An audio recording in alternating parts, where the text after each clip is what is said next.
Shri Sanjay Sharma ji 4 PM अखबार और 4 PM YouTube channel के संपादक, उनका पुष्पगुच्छ के साथ में स्वागत करें।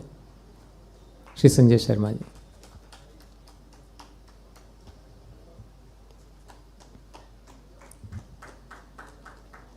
जोरदार तालियां होनी चाहिए। देश के OTT यूट्यूब चैनल के सबसे बड़े पत्रकार हैं आज की तारीख में, संख्या के बल के मामले में। आप सुनते हैं कि लाख जो सब्सक्राइबर बढ़ते हैं उसमें कई महीने लगते हैं। सर के इलेक्शन के टाइम में लाख 2-2 लाख सब्सक्राइबर प्रतिदिन बढ़े हैं, लाख कुछ घंटों में बढ़े हैं। ऐसा करिश्मा करके दिखाया है। लगभग 6 मिलियन 60 लाख के आसपास आपके सब्सक्राइबर होने जा रहे हैं। और इस संख्या बल से बड़ी बात यह है कि उन 60 लाख को सुनने वाले जो दर्शक हैं वे बड़े बड़े पत्रकार हैं, वे बड़े बड़े राजनेता हैं, वे बड़े बड़े हु इज हु हैं। 60 लाख ये केवल सामान्य संख्या नहीं है, इस जानने समझने और जो देश की राजनीति को चलाने वाले हैं उन लोगों की संख्या है। तो एक बार जोरदार तालियां होनी चाहिए आदरणीय श्री संजय शर्मा जी के लिए। साथ ही हम ये भी जानना चाहेंगे कि स्वयं की पत्रकारिता, आपने केवल एक व्यक्ति के दम पर होने वाली पत्रकारिता, आप यूट्यूब चैनल के मालिक हैं, ओनर हैं, एंकर हैं। आप अकेले के दम पर छोटी सी टीम के साथ में आप बहुत बड़ा काम कर रहे हैं। देश में आपने बहुत बड़ा अपना मुकाम बनाया है। यहाँ पर जितने पत्रकारिता के विद्यार्थी उपस्थित हैं जो भविष्य में कुछ उसमें अलग करना चाहते हैं, उनके लिए भी एक आप आदर्श हैं। आप उन्हें उस विषय में भी बताइएगा। साथ ही मुख्य विषय तो है ही, और एक और जो बिंदु मैं जोड़ना चाहूँगा, आपके मुख से मैं जानना चाहूँगा कि जो चुनाव का फीवर था वो उतर गया है, अब धीरे धीरे उतार पर है। चुनाव हो चुके हैं, अगले चुनावों में काफ़ी समय है। तो ऐसे में क्या क्या होने वाला है, कैसे आप लोकप्रियता बरकरार रखेंगे, और ये जो तूफ़ानी लोकप्रियता है आपके चैनल की, प्रतिदिन लाखों सब्सक्राइबर बढ़ जाते हैं, उसका क्या राज है। तो ये 3-4 चीज़ें, सबसे पहले दल बदल और विपक्ष का बल, उसके बाद में जो 3-4 प्रश्न हमारे हैं, इन सब के ऊपर आप उद्बोधन दीजिएगा। हम आपको सुनने के लिए बहुत लालायित हैं। एक बार आकाश भरकर तालियां होनी चाहिए श्री संजय शर्मा जी, आज के दौर की एक हस्ती, आज के दौर का एक करिश्मा, आज के स्वतंत्र पत्रकारिता युग की एक बहुत बड़ी हस्ती श्री संजय शर्मा जी। जोरदार तालियों के बीच, आप सबके बीच। बहुत बहुत शुक्रिया, आपने इतना बढ़िया मेरा स्वागत कर दिया। प्रवीण जी और यहाँ पे जितने अतिथि बैठे हुए हैं उन सबका मैं हृदय से आभार कर रहा हूँ कि इंदौर के इस प्रेस क्लब की मैंने बहुत तारीफ़ सुनी थी, और ये प्रवीण जी और उनकी टीम, हमारे संजीव जी भी उसमें एक हिस्सा है और बाकी आप सब हिस्सा हैं। ये अद्भुत है। मैंने नहीं देखा कि देश में कोई 15-16 साल तक लगातार इतना बेहतरीन आयोजन करता रहा हो। ये मेरे लिए एक गौरव की बात है कि मैं इसका हिस्सा हूँ आज, और मेरे लिए सीखने वाली बात है कि पत्रकारिता जगत में अभी भी इतने जुझारू लोग हैं। इंदौर की पत्रकारिता क्यों श्रेष्ठ है, क्यों देश भर में चर्चित है, ये मुझे आज देखने को मिला, और आपने मुझे मौका दिया। मैं हृदय से आपका आभारी हूँ। संचालक महोदय की तो तारीफ़ मैं जितनी करूँ उतनी कम है कि जिन्होंने मैंने सोचा था कि जब पहले बुलाया संजय जी को राष्ट्रवादी, तो मैं कहा मुझे भी या तो अराष्ट्रवादी कहेंगे या राष्ट्रवादी कहेंगे, लेकिन वो लाइन खिंची हुई है। तो फिर दूसरा इन्होंने इधर की लाइट जलेगी, उधर की लाइट बंद कर दी। तो मैं देख रहा था ये राष्ट्रवादियों के लिए लाइट जल रही है आजकल, और राष्ट्रवादियों की थोड़ी लाइटें कम हो गई हैं। तो सिलसिला बहुत अच्छा बोला सब लोगों ने। दीपाली जी ने बहुत अच्छी बात कही, संजय जी तो अद्भुत बोले, और बाकी साथियों से मैं मिलकर मुझे बड़ा अच्छा लगा। जो सबसे पहले मैं बात वहीं से शुरू करता हूँ जहाँ से आपने 4 PM का पूछा है। मैं भी आप ही की तरह एक छोटे से ज़िले से रिपोर्टिंग करके आया था, सीखा था, मैंने काम कर रहा था। और लखनऊ में एक अखबार था, मेरे एक साथी पूछ रहे थे नाम 4 PM क्यों है, यहाँ से शुरुआत करता हूँ। तो मैं एक शाम का अखबार, इवनिंग अखबार निकालना चाहता था। तो बहुत सारे नाम मेरे दिमाग में थे, सन टाइम्स, इवनिंग टाइम, शाम का अखबार। तो मुझे लगा 4 बजे अखबार आता है, इसका नाम ही 4 PM रख दो। तो इस तरह से 4 PM की शुरुआत हुई। अभी भी लखनऊ का इवनिंग का अखबार है 4 PM, और उसके बाद हमने यूट्यूब चैनल की शुरुआत करी। और संजय जी ने बात सही कही कि दल बदल, हम केवल राजनेताओं से क्यों बात करें, हम मीडिया की भी तो दल बदल की चर्चा कर लें। देश के बड़े बड़े चर्चित एंकर जो राहुल गांधी, सोनिया गांधी, जिनमें उनको देवित्व नज़र आता था, जो उनके आगे पीछे घूमा करते थे, जो 10 जनपद की परिक्रमा करते थे, उनके दिल में भी कुछ कुछ हुआ और वो दल बदल कर गए। अब वो 8-8, 10-10 गनर लेके घूमते हैं, बड़े बड़े नाम हैं, बड़े बड़े ख्याति हैं। तो दल बदल की परिणति केवल नेताओं की नहीं है, दल पत्रकारों के भी बदले हैं, दिल पत्रकारों के भी बदले हैं, बहुत तेज़ी के साथ बदले हैं। मैं थोड़ी सी 4 PM की जर्नी बताना चाहूँगा। जैसे आपने मुझसे पूछा कि क्या प्रसिद्धि का कारण है। 2017 में मेरा अखबार बहुत अच्छा चल रहा था, इवनिंग का, सरकार बदली और जो योगी जी की सरकार आई, मैं मानता हूँ जो संजय जी ने कहा कि नौकरशाह नेताओं को बिगाड़ते हैं, मैं इसमें 100% सहमत हूँ। एक कमरा बंद करते हैं, 2 साल कस के पढ़ाई करते हैं, IAS IPS हो जाते हैं, फिर उनको रिटायरमेंट तक जनता की समस्याओं से सरोकार नहीं रहता। मैं नेताओं को इस मामले में श्रेष्ठ मानता हूं कि उनको हर 5 साल बाद इम्तहान देना होता है। लाइट जल गई, देखिए, शुक्रिया आपका, आपने बराबर का मामला कर दिया। तो उनको हर 5 साल बाद इम्तहान देना होता है। आपने किसी के सुख दुख में साथ नहीं दिया तो आप गए।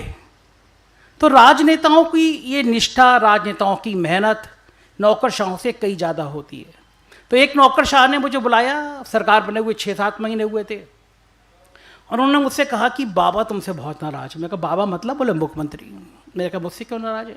बोले तुम देखो बड़े बड़े अखबार, उन्होंने 3-4 अखबारों को नाम लिए, मेरा नाम लेना ठीक नहीं है, बड़े बड़े अखबार, देश के सबसे बड़े अखबार, बोले देखो उसमें एक खबर नहीं छपती है, और तुम्हारा ये 4 PM है ना, पहले पेज पे सरकार को मिर्ची लगाती हो, तुम खबर छापती हो, ये मत करो। तो मैंने उनसे कहा देखिए ये जो आप अखबार दिखा रहे हैं ये 100 साल 150 साल पुराने हैं, 5वीं पीढ़ी हो गई।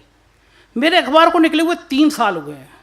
लखनऊ शहर से 10,000 अखबार निकलते हैं, अकेला मेरा अखबार 3 साल में अगर सरकार को दर्द देने लगा तो इससे बड़ी ब्रांडिंग किसी अखबार की हो नहीं सकती कि जो 100-150 साल में हुआ मैंने 3 साल में कर दिया। फिर उन्होंने करोड़ों रुपए का विज्ञापन दिया। उत्तर प्रदेश में बहुत बड़ा बजट है, हज़ारों करोड़ रुपए मीडिया को दिए जाते हैं। तो मुझे भी करोड़ों रुपए का एक ऑफर था कि इतने करोड़ रुपए हम हर साल देंगे, ये पहला पेज चेंज कर दो।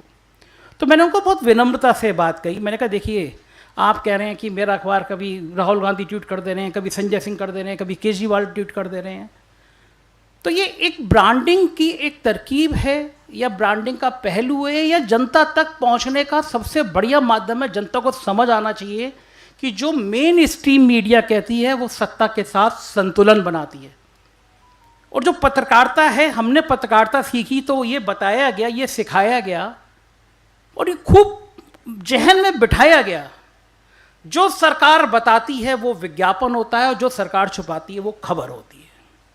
इस सिद्धांत का प्रतिपादन किया और हमने कहा कि इस सिद्धांत पे चलते हुए हम पिछली सरकार में, समाजवादी पार्टी सरकार में भी सबसे ज़्यादा कोई छापता था वो हमारा अखबार था, ये रिकॉर्ड में है। इस सरकार में भी जो जो हो रहा है हम किसी के खिलाफ नहीं छाप रहे, जो सच हो रहा है वो छाप रहे हैं। हम मना कर आए, अगले दिन एक दरोगा हमारे ऑफिस में आता है। ये बात मैं ऐसे बता रहा हूँ कि यहाँ पे मुझे कुछ नौजवान पत्रकार भी दिख रहे हैं, मैं उनको जो बता रहे थे कि अब पत्रकारिता की राह कैसी होती है और दल बदल कराया कैसे जाता है पत्रकारों से नेताओं का, मैं उसका ट्रायल अपने ऊपर का बता रहा हूँ। बाकी किसका कुत्ते को दिल बदला मैं वो भी अभी वहाँ पे आऊँगा, जो संजय जी ने जिक्र किया जिनका। दरोगा जी आए ऑफिस में, एक पर्चा लिखा हुआ था, उसमें लिखा था कि 4 लाइनें लिखी हुई थी कि मैंने बहुत बुरी तरह से दौलत कमाई है नेताओं से, अफसरों से मिलके। और नीचे लिखा था लल्लू लाल पुत्र कल्लू लाल और ईशान टोला, मतलब फर्जी नाम पते पे। बोले आपके खिलाफ जी मुख्यमंत्री ने आर्थिक अपराध अनुसंधान की जांच सेटअप कर दी है। मैं चौंका, मैंने कहा ये EOW की जांच हो रही है, नाम पता फर्जी? बोले जी वो तो ऊपर का मामला है। 1.5 साल तक 18 जिलों में मेरे परिजनों के घरों पे पुलिस जाती थी। 6 इंस्पेक्टरों की टीम बनाई गई कि या तो इधर खेमे में आ जाओ, दल बदल लो, दिल बदल लो, वरना झेलो। उसके कुछ ही दिन बाद मेरे ऑफिस पे 2 गाड़ी भर के लोग आए, पूरे ऑफिस को तोड़ दिया, हमला कर दिया। अब अपना दिल थोड़ा जरा ज़्यादा सा मजबूत होता है ऐसी चीज़ों से कि भाई चलो तो मज़े की चीज़ हो रही है, तो हमसे पंगे ले रहे हो तो चलो मज़ा आ रहा है, थ्रिल आ रही है लाइफ में। मैंने ये थ्रिल बहुत करी है बचपन से। उसके कुछ दिन बाद मेरा अखबार मेरी पत्नी का नाम था, STF बड़ी फेमस है आपके यहाँ से, महाकाल से विकास दुबे पकड़ के ले गए थे, ये एनकाउंटर कर दिया था STF ने। तो STF के जो सबसे बड़े अफसर हैं उनका नाम अमिताभ यश है, वो योगी जी के राइट हैंड है, बड़े एनकाउंटर किया STF ने। खबर हमने STF की बहुत अच्छी छापी, बिल्कुल जेन्युइन छापी। उन साहब ने, सबसे बड़े साहब ने अपने नाम से मेरे और मेरी पत्नी के खिलाफ क्रिमिनल डिफर्मेशन कर दिया। पत्रकारों को वहाँ सरकारी मकान मिलते हैं, मुझे भी मिला हुआ था। एक दिन संजय सिंह आम आदमी पार्टी के आए मेरे ऑफिस में, मैंने उनका इंटरव्यू किया। इंटरव्यू चला यूट्यूब पर। अगले दिन सुबह फ़ोन आए, 6 फ़ोन लगातार एक के बाद कि तुरंत मकान खाली करिए। 100 पुलिस वाले लगा के मकान खाली कर लिया गया। अब ये स्ट्रीम मतलब ये पीक था। दल भी बदलो, दिल भी बदलो, वरना झेलो। 7 सालों में मेरे अखबार को 1 रुपये का भी विज्ञापन नहीं दिया गया। मान्यता प्राप्त पत्रकार जो होते हैं, हम लोगों के यहाँ चुनाव होते हैं राज्य स्तर के, मैं उसका वाइस प्रेसिडेंट था, मेरी मान्यता खत्म कर दी गई। मेरे पास आज भी उत्तर प्रदेश में सचिवालय पास नहीं है।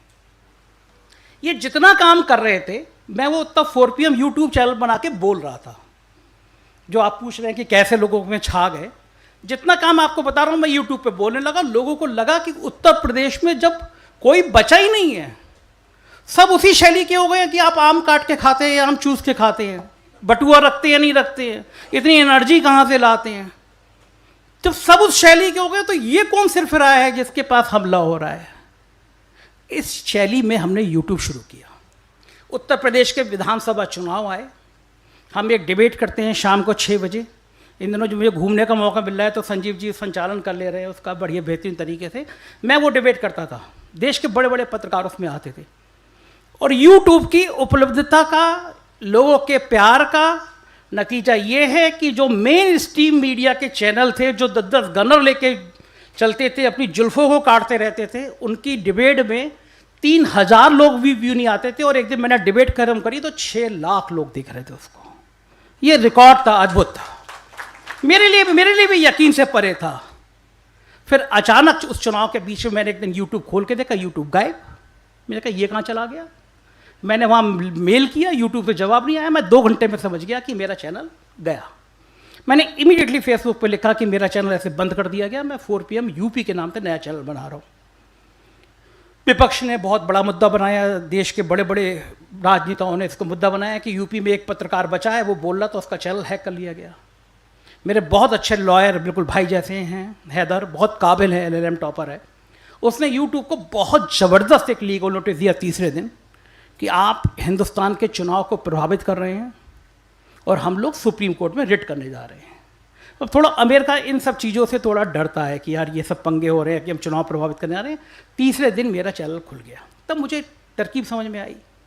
और कभी कभी भगवान क्या करता है कि जब आपका एक रास्ते बंद करता है तो 2 रास्ते और खोलता है, लोग कहते हैं। मैं कह ये तो यूपी वाला भी चल गया, इसका क्या करें। फिर लगा इसको यूपी का कर दो, वो यूपी का कर दिया। गुजरात के चुनाव होने को थे, हम कुछ बोल रहे थे, गुजरात की कहानियाँ बता रहे थे, अचानक इनकम टैक्स से लेटर आ गया। 10 सालों में आपने, आपके परिवार ने जितने खर्चे किए, मकान की रिपेयरिंग तक करी है, उन सबका हिसाब 3 दिन में दीजिए। फिर वही बात, या तो दल बदलो या दिल बदलो। हम फिर हमारे अंदर जुझारूपन के आओ जाओ मजे करते हैं, पंगे लेते हैं। हमने गुजरात में ढूंढना शुरू किया। एक बहुत बढ़िया साथी संजीव जी जैसे मयूर जानी मिले हमें, हमने 4 PM गुजरात लॉन्च कर दिया।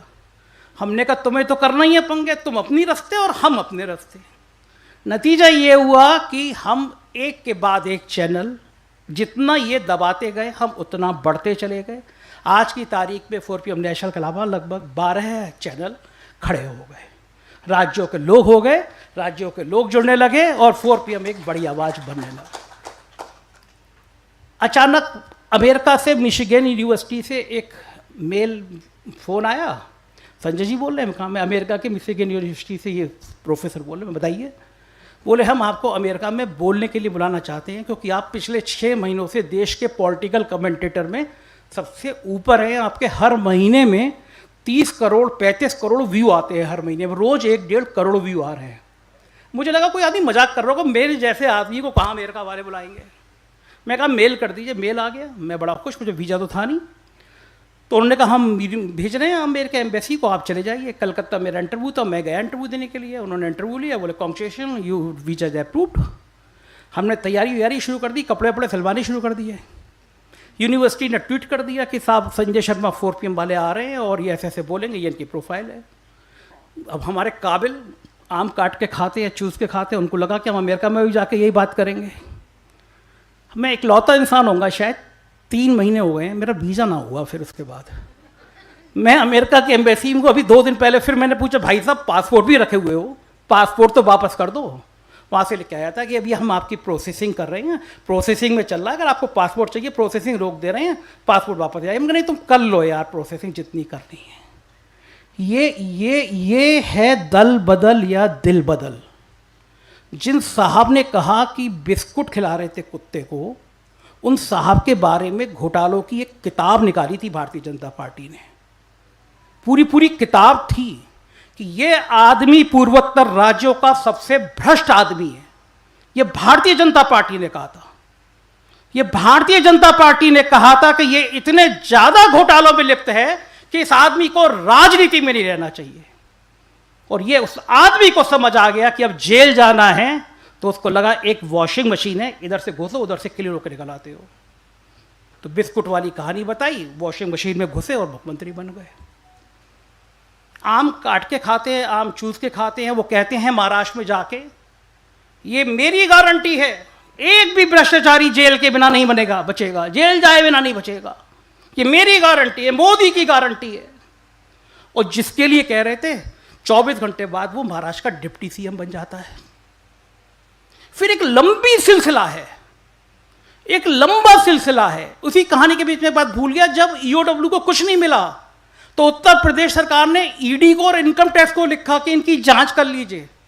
मैंने कहा रॉ विदेश मंत्रालय बाहर की करती है, रॉ को भी लगा दीजिए मेरे पीछे, तो और अच्छा हो जाएगा। देश की जितनी एजेंसी हो लगा दीजिए, और अच्छा हो जाएगा। तो ये भ्रष्टाचारी लोगों का एक तीर्थ स्थान बन गया।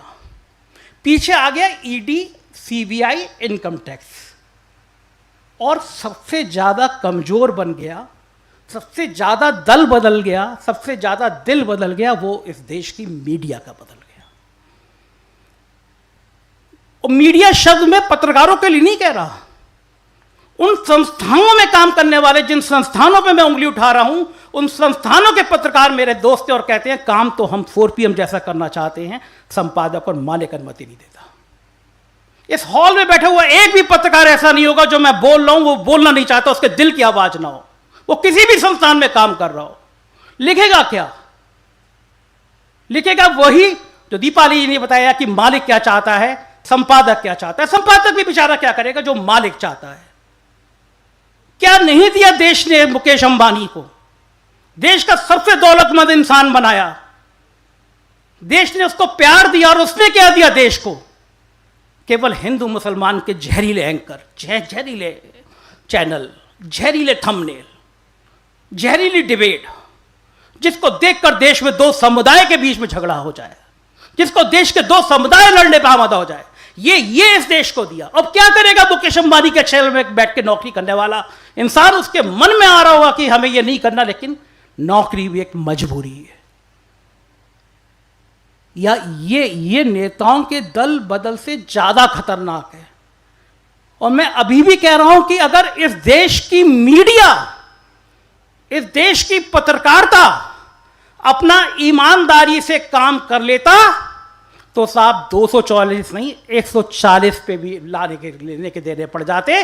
अगर मीडिया ये सवाल नहीं करता कि आम काट के खाते हो, आम चूस के खाते हो, मीडिया सवाल करता कि देश में बेरोजगारी 40 साल से सबसे ज्यादा क्यों बढ़ गई, मीडिया सवाल करता कि किसानों ने 800 किसानों ने आत्महत्या कर ली, उसके जिम्मेदार कौन है, मीडिया सवाल करता कि आखिर देश के आम आदमी की जेबें खाली क्यों हो गई,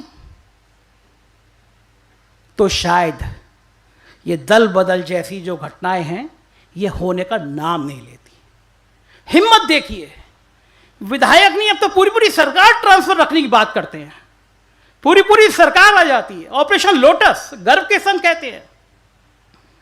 बिहार में जाते हैं गृह मंत्री जी, नीतीश बाबू आपके लिए एनडीए के दरवाजे हमेशा के लिए बंद हैं, और उन्हीं बंद दरवाजों के पीछे से बैसाखी से साहिब की सरकारें चला करती हैं।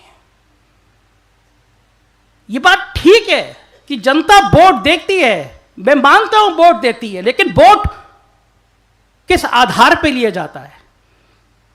उत्तर प्रदेश का नागरिक होने के नाते मैं गौरवान्वित महसूस करता हूं कि अयोध्या ने एक संकेत दिया है पूरी दुनिया को, और अयोध्या ने हर बार संकेत दिया है जब मंदिर के नाम पे फसाद करने की कोशिश की गई, जब बाबरी मस्जिद कांड हुआ उस बार भी भारतीय जनता पार्टी अयोध्या से हारी थी, और जब राम मंदिर के नाम पे खेल हुआ, चारों शंकराचार्य मना कर रहे थे अधूरे मंदिर का शिलान्यास नहीं हो सकता, बिना पताका लहराए मंदिर नहीं बन सकता, आपने राजनीति के लिए भगवान राम का इस्तेमाल किया, तो अयोध्या ने फिर संकेत दिया कि राम का नाम राजनीति में इस्तेमाल नहीं करना चाहिए। और साहब ने कहा ये भगवान तो गड़बड़ है, तो जय जगन्नाथ पे उतर आए, उन्होंने भगवान राम को भी टाटा बाय बाय कर दिया। ये सवाल मीडिया के हैं, ये सवाल आम आदमी के हैं। अब तो बहुत सोशल मीडिया का जमाना है, हर आदमी पत्रकार है, फेसबुक है, ट्विटर है, और बड़ी अच्छी बात है कि साहब को अब समझ आ गया है। एक और उदाहरण देता हूं, साहब अमेरिका गए थे, लगभग 1-1.5 साल पहले की बात है, मैंने एक शो किया, उन्हीं साहब के, गनर वाले साहब के चैनल पे चल रहा था। अमेरिका पहुंचे मोदी और कांप गया अमेरिका। मैंने कहा देखिए साहब, थंबनेल लगाया मैंने यूट्यूब पे, मैं कहा देखिए साहब अमेरिका कांप गया। व्यू आए थे नीचे 840। यूट्यूब में फर्जीपना नहीं चलता, व्यू दिख जाते हैं किस चैनल के, कितने शो के व्यू। मैंने कहा मुझे लगता है आज तक चैनल में ही 10,000 लोग काम करते होंगे, इनको तो 800 लोगों ने देखा, इनके चैनल के लोगों ने इनकी खबर नहीं देखी। मैंने 3-4 चैनलों के थंबनेल दिखाए। अमेरिका पहुंचे साहब और कांपा चीन, व्यू आए 303। उसी समय में हमने अमेरिका की रिपोर्ट दिखाई, अमेरिका के लोग किस तरह भारत की नागरिकों के अधिकारों के हनन की बात कर रहे थे, किस तरह अमेरिका में इस बात की चर्चा थी कि भारत में पत्रकारों के अधिकारों का, भारत में स्वतंत्र आवाजों को खत्म करने की साजिश की जा रही है। हमने दिखाया कि अमेरिका में साहब का सवाल, साहब का वास्ता ऐसी चीजों से पड़ रहा है। साहब ने 10 सालों में जो पहली प्रेस कॉन्फ्रेंस करी, ऐतिहासिक प्रेस कॉन्फ्रेंस करी, उसमें भी एक लड़की ने सवाल यही किया। हमने वो शिकायत, हमने कहा कि जिन बड़े चैनल को जो मेन स्ट्रीम मीडिया कहते हैं, व्यू आ रहे हैं 303, 700, 1000, और हमने देखा जो शो हम करे, इस शो पे लोग देखने वाले थे 7 लाख। ये कहाँ से आए लोग? मैं मॉल में जाता हूँ, मैं बस स्टैंड पे जाता हूँ, मैं किसी भी जगह एयरपोर्ट पे जाता हूँ, 10-15 लोग आ जाते हैं, प्यार से बात करते हैं, मेरे साथ सेल्फी लेते हैं। ये कौन है? ये कहाँ से आ गई? ये जनता कहाँ से आ गई? हमें कभी नहीं जरूरत पड़ी किसी गनर की। आप सबने जो उन्होंने 4PM देखा होगा, हम गांव में ऐसे ही घूमते रहते हैं, गांव में जाके रिपोर्टिंग करते हैं। हमें कभी महसूस नहीं हुआ, कभी सोचा नहीं हमें गनर चाहिए। हमारे गनर तो इस देश की जनता थी, जो परेशान थी, जो त्रस्त थी, जो आहत थी, और जिनसे वो उम्मीद बैठी थी। वो कह रहे थे आम काट के खाते हैं, आम चूस के खाते हैं, बटुआ रखते हैं, नहीं रखते हैं। उनको उम्मीद की किरण दिखी। क्या अद्भुत है कि एक दिन में 1 लाख सब्सक्राइबर बढ़ जाए। हम तो खुद हैरान थे। हम छोटे से पत्रकारिता जगत के शुरू किए हुए, देश के इतने बड़े नाम थे, हम उनसे 5 गुना व्यू ले आए। 6 महीने से 4PM पूरे देश में नंबर 1 स्थिति में आ जाए। 40 करोड़ व्यू हैं पिछले 28 दिनों में। ये सपना था दुनिया में। अमेरिका, लंदन, ऑस्ट्रेलिया, खाड़ी देश, कहाँ से मेल आने लगे। उस दिन मैं दुबई में देख रहा था, 2.5 करोड़ लोग दुबई देख रहे हैं। ये कौन है? ये भारतीय हैं जो पूरी दुनिया में फैले हुए हैं। उनको पता है कि भारत में हर साल लाखों लोग देश छोड़कर भाग रहे हैं। भाग रहे शब्द इस्तेमाल कर रहा हूं, और जो भाग रहे हैं वो गरीब नहीं है। उनमें से 95% वो हैं जो अरबपति हैं, खरबपति हैं। क्या कारण है कि इस चमकते हुए अमृत महोत्सव में देश के बड़े बड़े अरबपति और खरबपति देश छोड़ के भाग रहे हैं?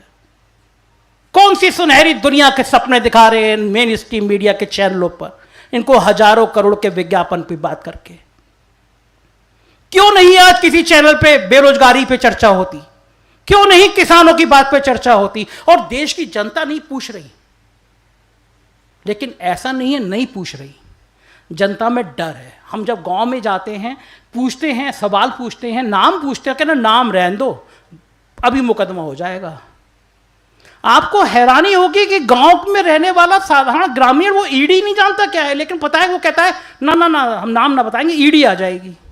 हम पूछते ईडी क्या है? बोले है कुछ, वो आ जाएगी, पकड़ के ले जाएगी।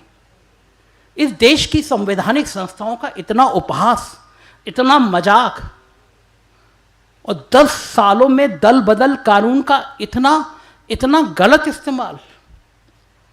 हमने रामलाल को चुना क्योंकि रामलाल बिल्कुल वैचारिक धरातल पे बात करता था कि राम और रहीम एक है, भगवान और अल्लाह एक हैं। हमने रामलाल को वोट दिया कि सेकुलर आदमी है, लेकिन रामलाल का दिल 50 करोड़ रुपए में या फिर ईडी की डांट में या इनकम टैक्स की नोटिस में बदला और वो आके जय श्री राम करने लगा।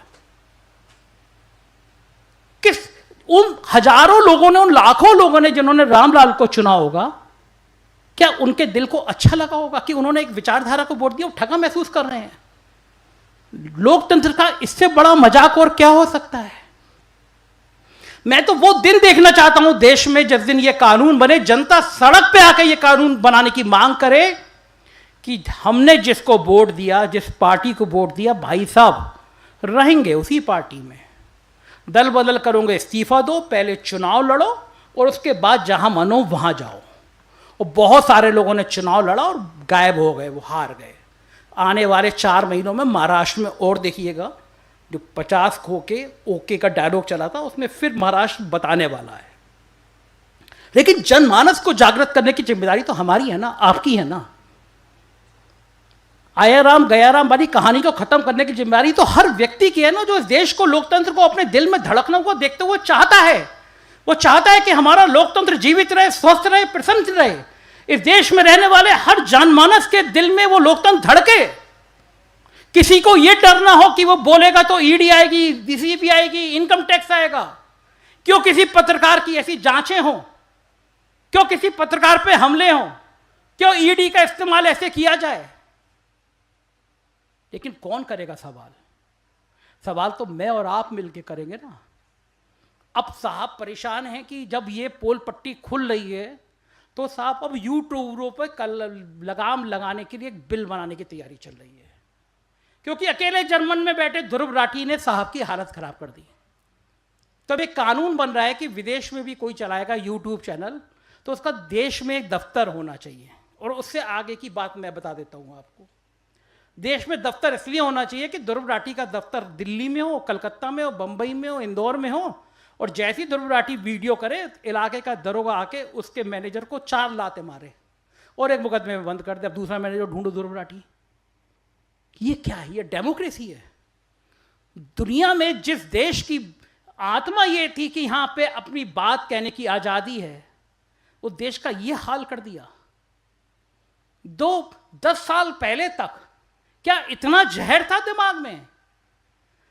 हमने 2014 तक कांग्रेस के खिलाफ बेतहाशा लिखा, कभी हमको अश्लील गालियां नहीं मिली, हमको मेल पे जान से मारने की धमकी नहीं मिली।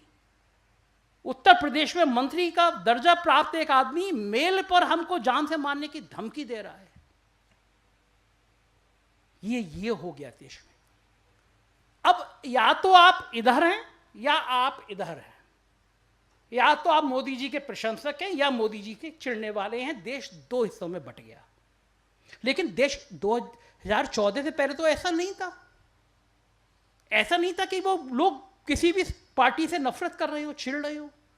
आपके दिमाग में ये जो तेजाब भरा जा रहा है ना, ये आपकी लोकतंत्र की हत्या कर रहा है, आपके दिल और दिमाग की हत्या कर रहा है, आपकी आने वाली नस्लों को तबाह कर रहा है। एक उत्तेजित आदमी, एक हिंसा से भरा हुआ आदमी, एक हिंसक मानसिकता का भरा आदमी हिंसक समाज पैदा करता है, हिंसक बच्चे पैदा करता है। कहां चली गई इस देश की वो रवायत? मैं बदायूं जनपद से आता हूं। हमारे यहाँ शकील बदायूं शेर का नाम बड़ा फेमस था। कितने तन्मय हो के लिखता था वो, मन तड़पत हरि दर्शन को आज। 5 वक्त का नमाजी मोहम्मद रफी क्या मीरा के भजन गाता था। कमाल अमरोही की पत्नी मीना कुमारी जी अमरोह आई, उनका सौतेला बेटा था। एक पंडित पूछा कि यहां पे कुरान सबसे अच्छा कौन पढ़ा देगा। डरते डरते लोगों ने बताया कि बहू यहां तो कुरान सबसे अच्छे वो पंडित जी पढ़ाते हैं। पंडित जी बुलाए गए कि मीना कुमारी ने कहा कि मुझे पंडित जी बच्चे को कुरान पढ़वानी है। उन्होंने कहा बहुत अच्छा बहू, कल से पढ़ाने आ जाऊंगा। जो लाइनें मैं बताने जा रहा हूं वो भारत की, इस देश की आत्मा थी, यही देश था। मीना कुमारी ने कहा पंडित जी कुरान पढ़ाने के फीस कितनी होगी? और जो पंडित जी ने कहा वो आपके दिल को भी छुएगा। पंडित जी ने कहा बहू कुरान पढ़ाने के किस बात के पैसे, जब उर्दू पढ़ाएंगे तो ले लेंगे। ये थी बात, ये था देश, ये थी इस देश की साजी संस्कृति। खाने के नाम पर, कपड़ों के नाम पर इस देश का सर्वे सर्वा कहता है कि मैं कपड़ों के आधार पर आदमी की पहचान कर लेता हूं। कभी सोचा था भारत इस स्तर पे आ जाएगा? इस देश का सर्वे सर्वा कहेगा कि तुम वोट डालोगे तो फिर तुम्हारी भैंस खोल के ले जाएंगे, तुम्हारी टोटी चुरा के ले जाएंगे। क्या हाल हो गया। और हम सब बैठे हैं, हम सब हंस रहे हैं। ऐसा लग रहा है कोई सर्कस चल रहा है, एक जोकर बैठ के ऐसी बातें कर रहा है। हम देश के प्रधानमंत्री को ये बातें करते हुए सुन कैसे सकते हैं कि वो मुजरा कर रहे हैं? ये प्रधानमंत्री मुसलमान से शुरू होकर मुजरा तक आ गए और हमारे आपके दिमाग को जहर में बदल दिया और दल बदल की वो फैक्ट्री तैयार कर दी जिस फैक्ट्री का प्रोडक्ट वैसा ही होगा कि 24 घंटे में मैं जेल भेज दूंगा और 24 घंटे में वो डिप्टी सीएम बन जाएगा। जितने जितने लोगों के दिल इलू इलू किए, दल बदले, उन सब के भ्रष्टाचारों की एक लंबी कहानी है। लेकिन धन है ये देश, गांधी जी के देश ने सहन करना बहुत सिखाया है। हम सबको सहन करने की आदत सिखाई है, वरना यही जनता सड़क पे आके पूछती कि अभी आपने 24 घंटे पहले बेईमान को कहा है कि इसके 70,000 करोड़ का भ्रष्टाचार है, तो आप कैसे इसको डिप्टी सीएम बना रहे हो? इलेक्टोरल बॉन्ड का घोटाला, देश का सबसे बड़ा घोटाला। नीट के पेपर 40 लाख 50 लाख में भेजे जा रहे हैं। मंत्री आके कह रहे तेजस्वी का पीए इसमें शामिल था। अरे तेजस्वी को भी पकड़ो, लालू को भी पकड़ो, सबको जेल में, जो मना किसने किया है? लेकिन पेपर लीक क्यों हो रहा है ये तो बताओ। इस मध्य प्रदेश की धरती पे व्यापक घोटाला किसने किया ये तो बताओ। नौजवान भटक रहे हैं। अग्निवीर तुम 4 साल के लिए आए, अपना 74 साल की उम्र में तीसरी बार प्रधानमंत्री बनना चाहते हो और नौजवानों की जवानी 4 साल में खत्म करना चाहते हो। शादी नहीं होती अग्निवीरों की।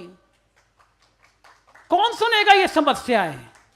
हम खामोश होकर बैठ के देखते रहे और हम भी पूछते रहे साहब बटुआ रखते हो नहीं रखते हो, इतनी ताकत कहां से लाते हो? तो कोई ईओडब्ल्यू हमारी नहीं होगी, कोई ईडी हमारी नहीं होगी, कोई इनकम टैक्स हमारा नहीं होगा। करोड़ों रुपए आज हमारे बटुए में होंगे, हमारे पास भी 10 गनर होंगे, लेकिन फिर होगा वही, हमारा हेलीकॉप्टर उतरेगा और जनता नारा लगाएगी go back media, go back media, go back media. इस तरह फिर सेल्फी नहीं लेगी हमारी, इस तरह प्यार से आप लोग नहीं मिलोगे हमको। ये फर्क है, ये फर्क है पत्रकारिता में चुनने का, कि आप इस देश की जनता को चुनना चाहते हो, आप इस देश की जनता का प्यार जीतना चाहते हो, या फिर आप सत्ता के गुलाम बनना चाहते हो। ये फर्क है और ये फर्क आपकी आत्मा को भी झंझोरेगा, आपकी आत्मा से सवाल करेगा। और मेरा दावा है अगर कोई शुद्ध पत्रकार होगा तो उसको रात को नींद नहीं आती होगी कि आज मैं क्या लिख कर आया, आज मैं कैसी हिंसक बात करके आया, आज मेरी इस बात से अगर 2 समुदाय के बीच में अगर मनमुटाव हो गया, 2 समुदाय के बीच में अगर गोलीबारी होगी तो मैं क्या मुंह दिखाऊंगा। लेकिन ये किसने किया और जिसने किया वो सामने क्यों नहीं आते?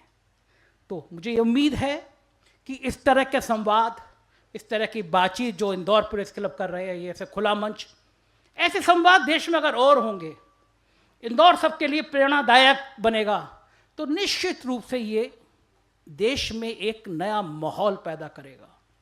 ये निश्चित रूप से देश में एक क्रांति पैदा करेगा और समाज में इस चुनाव में क्रांति दिखा दी। उत्तर प्रदेश देश का सबसे बड़ा राज्य, जिसको सबसे ज़्यादा हिंसक बनाने की कोशिश की गई, उस क्रांति की शुरुआत उसने करके दिखा दी। वक्त बदलेगा, कुहासा छटेगा, एक नया सूरज जरूर निकलेगा, उम्मीदें जिंदा रहनी चाहिए। दुष्यंत कुमार की बात से बात खत्म करूंगा। कौन कहता है आसमान में सुराख नहीं हो सकता? जरा एक पत्थर तो तबीयत से उछालो यारो। शुक्रिया, थैंक यू। निश्चित तौर पर झकझोर देने वाला एक यादगार उद्बोधन आप लोगों ने अभी सुना। जोरदार तालियों के साथ में आप अपनी भावनाएं व्यक्त करिए श्री संजय शर्मा जी के इस व्याख्यान के लिए, जो कि निश्चित तौर पे हमारे दिलो दिमाग में कहीं ना कहीं कई प्रश्न उठा गया है, कई जगह हमें झकझोर गया है, हमारे अंदर चिंता के साथ में एक नई सोचने की दिशा भी हमें दे गया है। मित्रों, आज दोपहर में हम लोग जब चर्चा कर रहे थे टीवी एंकरिंग की, तो उसमें कई चीज़ें बताई गई थी टीवी एंकरिंग के लिए। एक ड्रेस कोड होता है, एक देखने का तरीका होता है, वॉइस का कॉन्फिडेंस होता है, काफ़ी चीज़ें बताई गई थी। लेकिन श्री संजय शर्मा जी इन तमाम जो मापदंड हैं इन सबको उलट देते हैं। वे कैजुअल फंकी ड्रेस में भी आ जाते हैं, बिना किसी भी प्रकार की, जिसे कह सकते हैं कि प्रोटोकॉल जो होता है टीवी एंकरिंग का, वो फॉलो नहीं करते हैं। और सर आपके ऐसे प्रशंसक हैं जो आपके जो स्टाइल है, नमस्कार मैं संजय शर्मा, उसकी कॉपी करते हैं, आप मिमिक किए जाते हैं। लोकप्रियता का ये मापदंड बहुत देर से आता है जब आपके लोग मिमिक्री करना प्रारंभ कर दें, और श्री संजय शर्मा जी ने उस मापदंड को स्पर्श किया है। जोरदार तालियां होनी चाहिए आपकी अपार लोकप्रियता। और मैं ये मापदंडों से विपरीत जाने की बात सिर्फ इसलिए कर रहा था कि ये शुद्धता आपके कंटेंट की जीत है, ये आपके साहस की जीत है, आपकी वैचारिक प्रतिबद्धता की जीत है, सच के साथ चलने की साहस, विचारधारा, और जो जो एक धारा है उसके विपरीत तैरने का जो जिद है और जो हौसला है, उसकी जीत है कि तमाम मापदंडों को आप परे धकेलते हैं, उसके बाद भी लोकप्रियता आपकी लगातार बढ़ती रहती है। मित्रों, चूंकि ये तकनीकी सत्र है, निश्चित तौर पर यहाँ पे इतने प्रबुद्ध पत्रकार भी यहाँ उपस्थित हैं, तो मेरा कर्तव्य है कि मैं कम से कम कुछ प्रश्न ज़रूर इसमें लूँ। तो आप में से जो लोग प्रश्न पूछना चाहते हों और जिनसे पूछना चाहते हों, अपना परिचय भी दे दें और आप किन से अपना सवाल पूछना चाहते हैं यह भी बता दें।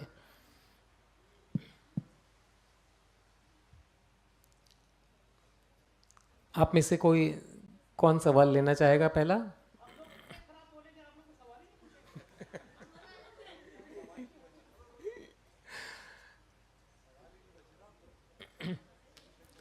वरिष्ठ पत्रकार श्री कीर्ति राणा जी। संजय भाई, पहले तो मैं आपको पूरे सदन की तरफ से बधाई देता हूँ कि आज ऐसा लगे नहीं कि कोई पत्रकार बोल रहा है, ऐसा लग रहा है कोई प्रतिपक्ष का नेता बोल रहा है। और प्रतिपक्ष का ऐसा नेता बोल रहा है जो सत्ता पक्ष की भी बात अपने मन से बोल रहा है, जो कुलबुलाहट पिछले 10 सालों में कई नेताओं में देखने को मिली, खासकर यूपी के कई नेताओं में। मेरा प्रश्न आपसे ये है कि अब एक बड़ी चर्चा चल रही है कि यूपी में जिस तरह के परिणाम आए और जिस तरह से मोशा जी को झटका लगा है, मोदी और शाह जी को, तो क्या इस झटके का असर योगी जी पर पड़ सकता है?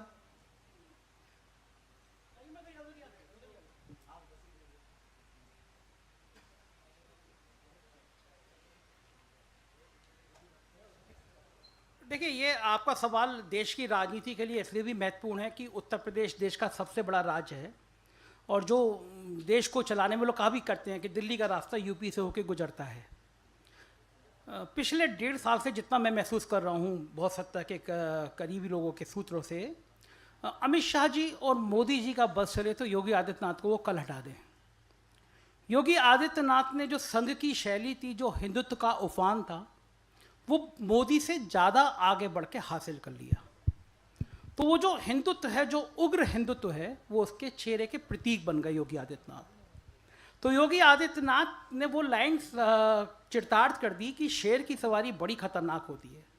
जब तक सवारी कर रहे होते तब तक बड़ा मजा आता है, और जब आप उतरते हैं तो शेर आपको खा जाता है। तो अब अगर आप योगी आदित्यनाथ को छेड़ेंगे, हटाएंगे, तो ये निश्चित बात है कि जो आपका उग्र हिंदुत्व वाला वोट बैंक है वो चला जाएगा, पहली बात। दूसरी बात, अगर आप योगी आदित्यनाथ को रखेंगे तो आप और पछताएंगे।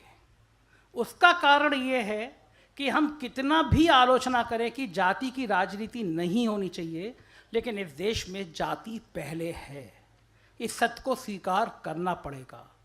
पिछड़ों में, दलितों में ये बात है कि आखिर क्यों नहीं जाति जनगणना कराई जाती, क्यों नहीं उनका हक मारा जाता, क्यों उत्तर प्रदेश जैसे राज्य का मुख्यमंत्री क्षत्रिय हो, पड़ोस में राजस्थान का पंडित तो उत्तराखंड में ठाकुर हो, क्यों नहीं पिछड़े और दलित की बात की जाती। और इस चुनाव ने दिल्ली के जो कान खड़े किए, 2014 में अमित शाह ने बहुत बढ़िया तरीके से जातियों को एकजुट करके उनको धर्म का चश्मा पहना दिया था। ये कहा था जाति नहीं धर्म जरूरी है।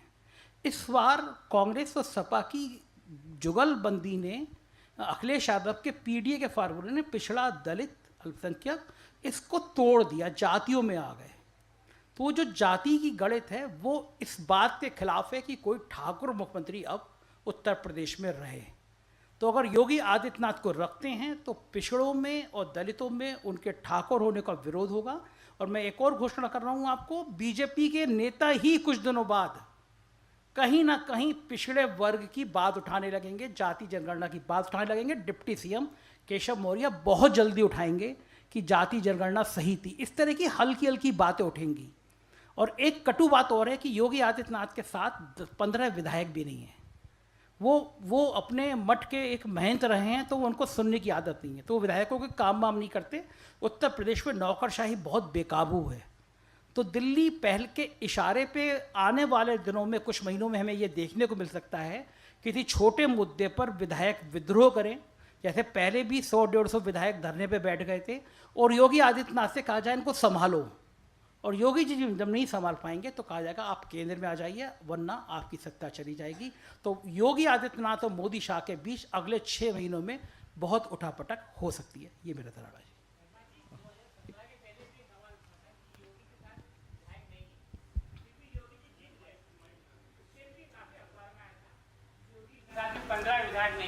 उसके बावजूद भी योगी 217 में अधिक वोटों से अधिक सीटों से जीते। उसके पीछे क्या योगी का क्या जादू है? देखिए, मैं 2017 में जब चुनाव आया था तो आपको याद होगा तब योगी फेस नहीं थे।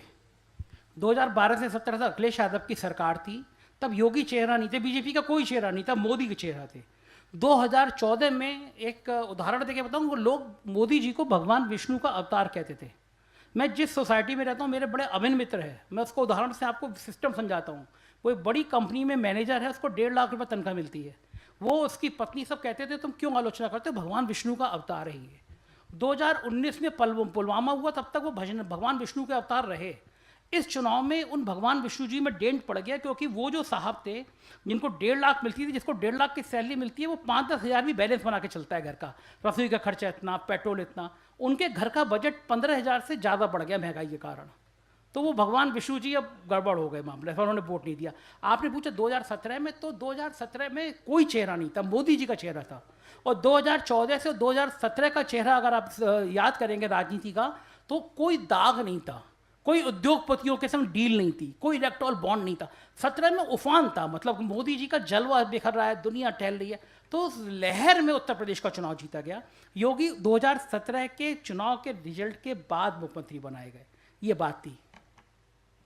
मेरा सवाल जो है वो आप सभी से है, सिर्फ संजय सर से नहीं है, मैं आपको टारगेट भी कर रहा हूँ। संजय त्रिवेदी सर ने एक बात कही थी कि अब वो वक्त आया है जब हमें अपने समाज को शिक्षित करना होगा। मैं बिजनेस जर्नलिस्ट हूँ, आपकी बेरोजगारी की बात का डिसेक्शन करता हूँ ना, मैं आंकड़े से बात करता हूँ। 15 लाख, ये पार्लियामेंट के आंकड़े हैं सर, 15 लाख इंजीनियरिंग ग्रेजुएट होते हैं। नेस्कॉम के प्रेसिडेंट ने मुझे खुद कहा कि निमिष, नेस्कॉम जो है वो संस्था है जो तमाम जितनी आईटी कंपनियां हैं उनका संघ है। उन्होंने कहा हम सिर्फ 1.5 लाख को देते हैं। फिक्की और सीआईआई की हर कॉन्फ्रेंस में सारे बड़े उद्योगपति कहते हैं कि क्यों नहीं तुम लोग, हम जो कुछ 10-12 एडिटर्स हैं जो पॉलिसी पे लिखते हैं, क्यों नहीं सरकारों को कहते हैं कि कुछ करें, क्योंकि उन्हें बच्चे अच्छे नहीं मिल रहे हैं।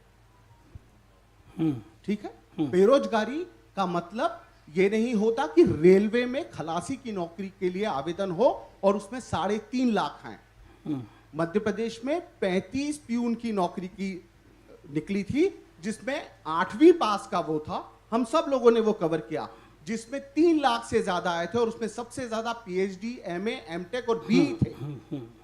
संजय सर, सबसे बड़ी परेशानी यह है कि हम जर्नलिज्म में खेमों में बटे हैं, और ये अभी से नहीं, ये बहुत पहले से बटे थे। जब हम नेशनल मीडिया में आए तब हमें मालूम चला कि हमारे जितने दिग्गज थे वो सब पेरोल्स पे थे उस समय भी। बुरा मत मानिए, ये सच्चाई थी। हम क्यों नहीं कभी समाज को कहते कि वो सुधरे। बिल्कुल ठीक है। मैं एक छोटी सी और बात कहता हूं, आप देख लीजिएगा, क्योंकि आपके व्यूअर्स बड़े हैं तो आप उनको देखिएगा। मैं पॉलिसी कवर करता हूं, मैं आम लोगों के लिए नहीं करता, तो इसलिए बता रहा हूं। मैट्रिमोनी साइट्स पर जाइए, हमने एक सीरीज तैयार की थी, उसमें साफ साफ लिखा होता है गुड़गांव, हैदराबाद, पुणे और ये जो 5 हब हैं, नोएडा, इसके अलावा और कहीं नौकरी करने वाले लड़के और उनके माता पिता संपर्क ना करें। लड़की कहां की? इटावा, औरैया, रीवा, पैकेज से शादी हो रही है। हम जो समाज हमारे पास है वही समाज हमें ये एनडीए भी दे रहा है और यूपीए भी दे रहा है। बिल्कुल ठीक, मैं इसका जवाब देता हूं। और सर 25 साल में इस पार्लियामेंट के तमाम लोगों के लिए लिखते लिखते थक गए हैं आप हम लोग। कितना कर सकते हैं, कितनी बार इनकी स्पीचेस लिखें फ्री में कि सर कुछ तो करो, कितने सवाल पूछे। आपके जो सुबह आए थे महामहिम, उनका रिकॉर्ड है कि उन्होंने 100 सवाल पूछे हैं। ठीक है, अहमद पटेल ने बुलाकर कहा था कि निमिष 100 सवाल कोई नहीं पूछ सकता। हमने पता किया कि कौन आखिर है 2004 की विपक्ष के साथ खड़ा हुआ है। मैंने कहा अहमद भाई मैं सिर्फ इसलिए कर रहा हूं कि कम से कम ये विपक्ष जिम्मेदार तो हो। ठीक बात। तो सर आप एक अपना एजेंडा कर रहे हैं, बाकी लोग अपना एजेंडा कर रहे हैं। समाज को भी तो आईना दिखाइए। हम जर्नलिज्म में ये सप्तऋषियों ने समाज को दिखाया था सर। बिल्कुल ठीक, मैं आपकी बात का जवाब देता हूं। एक मोदी के खिलाफ खड़ा हो जाता है, एक राहुल गांधी के खिलाफ खड़ा हो जाता है। बिल्कुल ठीक। सर पॉलिसी का क्या होगा? वहां ये जो पहुंचे हैं ना 800, उनको देखिए क्या हालत है वहां पर। स्टैंडिंग कमेटी में देखिए क्या हालत है, सर्व की है। कैबिनेट में देखिए क्या हालत है सर। मैं इसका जवाब देता हूं कि आपने जो बात कही सीआईआई और फिक्की की बात करी, मैंने अरुण कुमार जी का इंटरव्यू किया। देश के सबसे बड़े अर्थशास्त्रियों में हैं वो अरुण कुमार जी। चूँकि बिजनेस की मुझे बहुत ज़्यादा जानकारी नहीं, लेकिन उनने मुझसे कहा कि 2019 के बाद सरकार ने संगठित क्षेत्रों के आंकड़े जुटाने शुरू किए जो 5% है, और 95% जो गैर असंगठित क्षेत्र है उसके आंकड़े 2019 के बाद जुटने बंद हो गए, क्योंकि वो खतरनाक थे। आपका मोची, आपका चाय की दुकान वाला, आपका रेस्टोरेंट चलाने वाला, ये आंकड़े नहीं आते। तो जब ये आंकड़े नहीं आते तो उन 5% उद्योगपतियों को और उन 5% संगठित क्षेत्रों के लोगों को सावन हरा हरा नजर आता है। गैर संगठित क्षेत्रों की नाम आंकड़े नहीं होते। पहला सवाल। दूसरा सवाल, पॉलिसी कौन बनाएगा? प्रधानमंत्री बनाएंगे ना। आपकी बात ठीक है, जनता को शिक्षित करना चाहिए। हम यही तो मुद्दे उठाते हैं कि जनता को शिक्षित करने को कहते हैं कि आप अग्निवीर का मुद्दा सड़क पे विरोध करिए।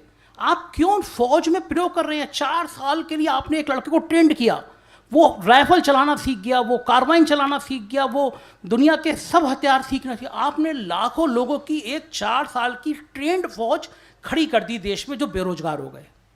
अब किसी विदेशी मुल्क के एजेंट को उन ट्रेंड लोगों को जो सारे तरह के हथियार चलाना जानते हैं, जो भारतीय फौज की सारी जानकारी रखना चाहते हैं, उनको एक 50,000 के नहीं 5 लाख की नौकरी पे रखना है और देश में हंगामा मचा देना है। हम यही बात तो उठाते हैं, हम यही मुद्दे तो उठाते हैं। आखिर इटावा की लड़की, मगर मैं इटावा में रह रहा होता तो मैं भी चाहता कि इटावा में लाइट नहीं आती, इटावा में सड़कें नहीं हैं, इटावा में अस्पताल नहीं, तो मेरी बेटी दिल्ली और गुड़गांव में जाके रहे।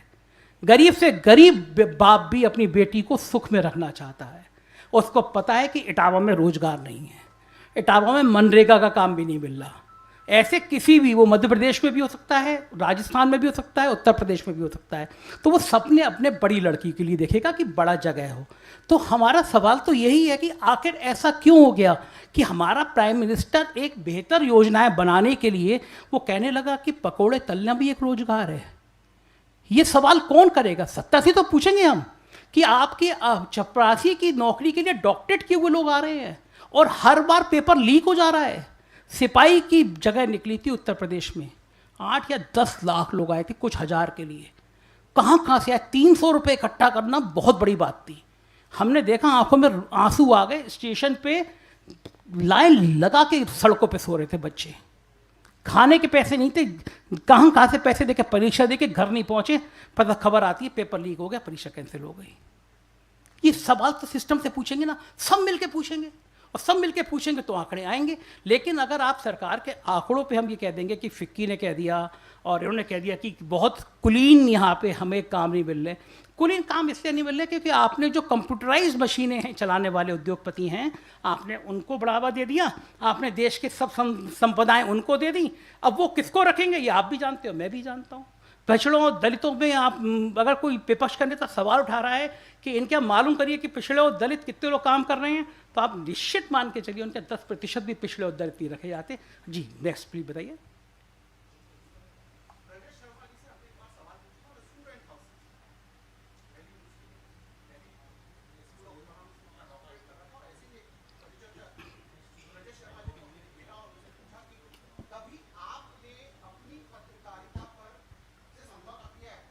रजत शर्मा ने उस बात बाद में वो बड़ी खबर बनी। उन्होंने कहा कि मैंने वीपी सिंह का इंटरव्यू किया, मैं घर गया, मैं टेलीविजन जर्नलिस्ट हूं, मुझे मालूम है कि एडिट करने में बहुत टाइम लगता है और as a producer, executive producer आपको बैठ के करना पड़ता है। तो मैं घर गया, रात में 1:30-2 बज गए थे। कुछ देर बाद एक गाड़ी रुकी और मेरे उसमें बेल बजी। मैंने दरवाज़ा खोला तो राजमाता थी, मतलब वीपी सिंह की पत्नी। वो उन्हें बेटा कहती थी और वो उन्हें माँ कहते थे। ये उनका म्यूचुअल रिश्ता था। आप और हम पॉलिटिशियंस में हम भी जानते हैं कि जैसे सुषमा जी मुझे बच्चा कह देती थी, फिर उनको बाद में बताया जाता था कि मैडम फॉरेन अफेयर एडिटर है, प्लीज़ निमिष कुमार नाम लीजिए, है ना। तो उन्होंने झोली फैलाई, अपना मंगलसूत्र डाला और कहा कि एक माँ, वीपी सिंह की पत्नी नहीं, एक माँ अपने बेटे से सुहाग मांग रही है। सवाल क्या था? रजत शर्मा ने उनसे कहा, सर आपको काफ़ी तकलीफ है, 5 डॉक्टर वो करते हैं। देखिए, इसमें 3 डॉक्टर ब्राह्मण हैं, एक ठाकुर है और एक गुप्ता है। दलित से क्यों नहीं करवाते आप? आपका जो सवाल था, रामविलास पासवान जी ने यही कहा, तो हमने उनको बाद में गेट नंबर 4 पे पार्लियामेंट में निकले तो तब तो आप जानते हैं जब ऑफ कैमरा जब बात होती, हमने कहा पासवान जी आपने जो कहा कि दलित आरक्षण होना चाहिए निजी क्षेत्र में, उन्होंने कहा जो धंधा करता है ना उसको इससे मतलब है कि वो बिजनेस होगा या नहीं। सर यदि बिजनेसमैन, आपने कहा ना रिलायंस ने क्या किया, 10 लाख नौकरियां दी हैं, आपका रेलवे जो दे रहा है आप उसमें जाकर देखिए 21% रेलवे का खर्चा पेंशन में जा रहा है। और उसके बाद कल दिन भर एसी, रात भर एसी बंद था। 3:30 बजे मुझे उनको हड़काना पड़ा, उनको बताना पड़ा कि यदि नहीं करोगे तो नौकरी खा जाऊंगा। जब इस तेवर पे आए तब जाके वो हलचल हुए और एसी हुआ। मालूम है उसका जवाब क्या था टीटी का? सर आप मीडिया से हो, वरना हम तो मेंबर ट्रैफिक की नहीं सुनते। आप समझ रहे हैं ना, टीटी मेंबर ट्रैफिक की। बिल्कुल ठीक बात, बिल्कुल ठीक है निमिष जी। इसका सवाल, इसका जवाब एक सेकंड में इसका जवाब दे देता हूँ। बहुत रोचक बात आपने कही निमिष भाई। ये बात उठनी चाहिए कि जब पटना की ट्रेन जाती है तो आदमी जानवरों की तरह भर जाता है और रेल मंत्री वंदे भारत की बात करते हैं। हमारे यहाँ एसी साधारण गाड़ियों में नहीं चलता है, जनरल गाड़ियों में भरे जाते हैं और वंदे भारत चलाई जाती हैं जो बहुत महंगी हैं, उन पे लोग बैठ नहीं पाते। हमें सवाल करना चाहिए कि 2014 में बुलेट ट्रेन के लिए करोड़ों रुपए बजट आवंटित हुआ, कहाँ गई वो बुलेट ट्रेन? और बुलेट ट्रेन इस देश के लोगों की नहीं है, इस देश के 90 करोड़ के लिए नहीं है। मेरा कहना यही है, ये सरकार उन 5% संगठित क्षेत्रों के लिए काम कर रही है जिनके लिए वंदे भारत चलाई जाती है, जिनके लिए बुलेट ट्रेन चलाई जाती है, और बाकी ट्रेनों में लोग जानवरों की तरह भरे जाते हैं। थोड़े पैसे वाले होते हैं, एसी चल जाते हैं, वो एसी भी नहीं चलता। आप जैसा कोई प्रभावशाली आदमी चला लेता होगा। लेकिन यही सवाल हम उठा रहे हैं और यही बात हम कर रहे हैं कि देश के जनमानस को समझना चाहिए कि यह सरकार किन के लिए काम कर रही है। आपकी बात से मैं सहमत हूँ, आपने अपनी बात में अपनी बात कह दी। मैं भी यही मानता हूँ, यह सरकार बुलेट ट्रेन वालों की है, ये सरकार वंदे भारत ट्रेन वालों की है। एक लास्ट सवाल भैया, आखिरी सवाल है। आपका संवाद सुनने के बाद 2 सवाल आया मन में। पहले तो मैं अपना परिचय दे दूं, गौरव कुमार पांडे कहते हैं, मैं उसी धरती से आया हूं जिस धरती से आप चल के आए हैं। मैं भी लखनऊ का रहने वाला हूं और पेशे से अधिवक्ता हूं, उच्च न्यायालय लखनऊ का। पहला सवाल तो ये है कि जो समाज में 10 सालों में द्वेष बढ़ा है, द्वेष मतलब 2 समुदायों का द्वेष, कुछ हद तक पत्रकारिता भी इसके लिए, प्रिंट मीडिया भी इसके लिए जिम्मेदार है। तो अब जो है इस समागम में सारे पत्रकार बंधु बैठे हुए हैं, तो इस द्वेष को कम करने के लिए क्या आप लोग कर सकते हैं और समाज को क्या बेहतर दे सकते हैं? बिल्कुल, बहुत अच्छी बात आपने कही। और इस समय देश की सबसे बड़ी समस्या ये सामाजिक द्वेष ही है। तो मैं जब मान लो, ये कहने में कोई संकोच नहीं है कि मीडिया सबसे बड़ा उत्प्रेरक का काम किया है इस सामाजिक हिंसा को बढ़ाने में, मानसिक हिंसा को बढ़ाने में।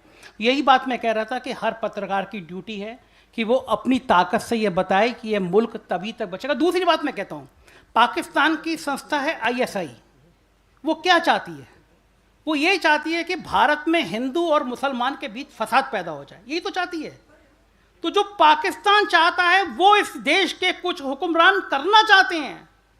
तो दोनों की मानसिकता एक है।